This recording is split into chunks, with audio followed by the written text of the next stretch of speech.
Can I do a part-time job while studying in South Korea? Of course you can. What kinds of jobs are available for international students in South Korea? I think that question deserves an answer in a completely new video because the answer will be very long. Are there laws governing part-time jobs in South Korea? Of course there are laws, and you must make sure you respect those laws. That's if you don't want to find yourself in the next plane going back to your home country. Hello everyone, Daddy Cliff here. Welcome back to another video. As you must have noticed from the introduction, today we are talking about doing part-time job as a foreign student. Is it okay to do a part-time job as a foreign student living in South Korea? Like I said, the answer is yes. But it is important to note that there are rules and regulations governing doing part-time job as a foreign student in South Korea. And it is important that you know those rules and respect them as well. If not, you might find yourself in the next available flight back to your home country. But before we look at those rules and regulations, it is important that we look at the visa types. Who is a student in South Korea? Based on the visa type, then you can know now if you are eligible to do a part-time job or not. It's important also to note that this is based on my personal experience, based on the number of years that I've been living in South Korea. I did my master's here and I'm almost done with my PhD. It is important to know that there are D visas reserved for students. The first one is a D2 visa. Under the D2 visa, there are subs. So for bachelors, if you're coming to South Korea to do a bachelor's degree, you would have a D2-2 visa. And for masters, you would have a D2-3 visa. And then for doctorate, if you want to come and do a doctorate degree, you would have a D2-4 visa. And then those who are coming to South Korea for research purposes, they'll receive a D2-5 visa. There is also another research visa, which is the E visa. This one is not important for us as far as this video is concerned right now. And then if you're coming to South Korea as an exchange student, you would receive a D2-6 visa. And then visiting students will receive a D2-8 visa. So like I said, students' visas begin with a D. There is another student visa. This time around, the visa is a D4 visa. This is for those who are coming to South Korea to study Korean language. They will receive a D4 visa. So if you're planning on coming to South Korea to come and study Korean language, you will receive a D4 visas. But it is important to know that these visas have conditions that must be fulfilled before you can do a part-time job. Let's now look at those conditions. On my tab, it says conditions to be fulfilled before doing a part-time job as a student in South Korea. D2 visa, that's undergraduate and graduate. Remember I said there are subs. You have to get a confirmation from your international office or from your professor. Your professor should be able to attest that yes, you can combine both studies and part-time job, and that part-time job is not going to affect your performance in any way.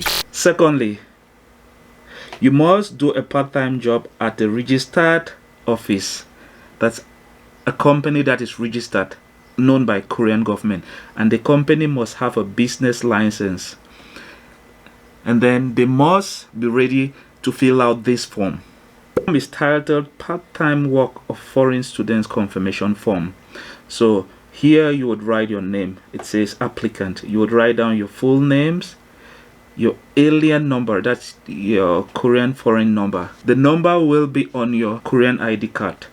And then you would have to write down your major, the semester, your current semester, your phone number, and then your email. The next section is for the Korean company. The company would have to write down their name, the company name. They would have to write down their business registration number, and then what type of industry, are they involved in? What do they produce? Are they selling? Are they manufacturing? Is it a primary, secondary, tertiary type of industry? And then they would have to write down their address in Korea. And then the employee. Here, the person in the company has to sign or put the company seal, like the stamp, and then the company phone number. And then period of working, maybe they would have to indicate the number of months. Maybe it's going to be for 6 months, that's like 1 semester, or 1 year. And then the next thing is they have to indicate the wage. How much are they going to pay you per hour? Is it going to be 10,000 won? Or is it going to be 9,000 won? They have to indicate. The next thing is going to be working hours. The company has to indicate on weekdays, how many hours are you going to work? Is it going to be 15 hours? On Saturdays and Sundays, that's on weekends, is it going to be same 15 hours? They have to indicate all of that. They have to write the number of hours. Is it going to be 30 hours for weekdays? That's Monday to Friday. Is it going to be 20 hours on weekends? That's Saturday and Sunday. They have to indicate. Down here, they have to sign. So it says, I hereby confirm. They have to indicate the year. So here it's 2022, and then maybe 06, and then maybe 21. You have to indicate the date, like the month and the date. The company would have to fill out that document and then hand it back to you. It is part of the documents that you would have to take to the immigration for authorization to do part-time job. The next thing is that you have to have TOPIK score. TOPIK is test in Korean language proficiency. If you are doing an undergraduate and a graduate program, you need to have at least TOPIK level 3. TOPIK level 3 during your first and second year of studies as a student, and then TOPIK level 4 or above during your third and fourth year of studies. Let's say you are an undergraduate student. During your first year, you're supposed to have at least TOPIK level 3. Second year, TOPIK level 3. When you're going to your third and fourth year of studies, you're supposed to upgrade. You have to sit for the TOPIK exams and make sure you have at least TOPIK level 4 before you can do a part-time job during your third and fourth year of studies. For language students, that's the D4 visa. They need at least TOPIK level 2 or higher. Now, the second and very important condition for D4 student visas, they must complete 1 semester. 1 semester is equivalent to 6 months of studies before they can start doing part-time job.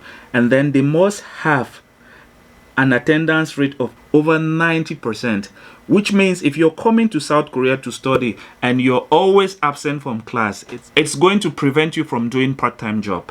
So it is very important that you make sure that you always attend classes. Note, for D2 student visas, there is no wait time period of 1 semester, which is equivalent to 6 months to start doing part-time job. But a required GPA of at least 2.0 or higher must be maintained from the previous semester. That is to say that when you do your part-time job during the first semester, at that time you don't have a GPA. So it's okay. You come to Korea the first semester, you decide to do part-time job. It's okay. You will do the part-time job because there's no wait time. But after your first semester, let's say you were given 6 months. After your first semester and you go to the immigration to like extend your part-time job period, you'd have to go this time around with your transcript, and your transcript will be looked at, and then they will look at your performance in class. If you have a performance that is less than 2 GPA, they might reject your request to do a part-time job. Now let's go to condition number 3. The third condition is that you must get an authorization or permit from South Korean immigration to do part-time job. After you must have prepared all the documents. You would have to go with the business license and then with the document that the company must have signed. It is important to note that if you are not authorized to do a part-time job and you still decide to go ahead and do a part-time job, if you are caught, you could be expelled out of Korea or deported back to your home country. You could equally be sentenced to a maximum of 3 years imprisonment. Worse still, you could be asked to pay 20 million won as fine, which is about $20,000. Now let's look at the total number of hours that could be authorized for international students to do part-time job on weekdays. That's from Monday to Fridays, and on weekends. Foreign students with a D4, 1, D2 or D2-1. That's Korean language and undergraduate students. Based on your TOPIK level, you could work 20 to 25 hours a week in a semester. And then you can work part-time at up to 2 places. And then to work up to 25 hours, you need to be a student at a government-recognized university. And then if you are not eligible to topic, that means you don't have topic, your total number of hours will be reduced to 10 per week, and 10 hours for both Saturday and Sunday. So like I said, having topic is not a must, but it simply increases the number of hours that you can work per week and on weekends. And then now for foreign students with a D2-3 visa, that's master's, and then a D2-4, that's doctorate, that's graduate level. If you have topic that is recognized, that's at least topic level 3, you can work from 30 to 35 hours in a week. And then to work up to 23 hours, you need to be a student at a government recognized university as well.